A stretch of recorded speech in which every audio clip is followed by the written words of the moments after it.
बिस्मिल्लाहिर्रहमानिर्रहीम। अस्सलामु अलैकुम।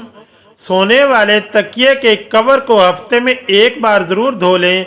इससे आपके बाल मजबूत होंगे और आप जरासीम से पाक रहेंगे।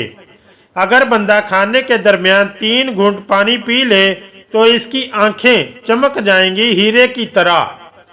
मूली के रस का कमाल। जिस्म के किसी भी हिस्से में कीड़ा काट जाए तो मूली का रस लगा लें, आपको इससे बहुत आराम आ जाएगा। काजल और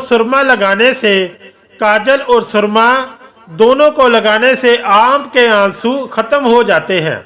बच्चे की भूख। माएँ बच्चों की भूख का अंदाज़ा रोने से ना करें, बल्कि रोने से पहले ही माँ को पता होना चाहिए कि अब इतना वक्त हो चुका है, अब बच्चे को भूख लगी होगी। दही खाने से भूख की शिद्दत में कमी आ जाती है। बच्चे पर माँ की ग़िज़ा के असरात। माँओं को चाहिए कि दौरानी हमल के आखिरी महीनों में खजूर खाएं ताकि इनके बच्चे खुश इखलाक और बुर्दबाद हों, और हामला औरतों को ताकीद करो कि साबूदाना खाएं ताकि इनके बच्चे खुश इखलाक हों।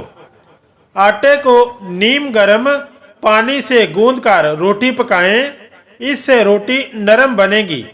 गले में दर्द हो तो 1 प्याली नीम गर्म पानी में 1 चाय का चम्मच शहद मिलाकर पी लें।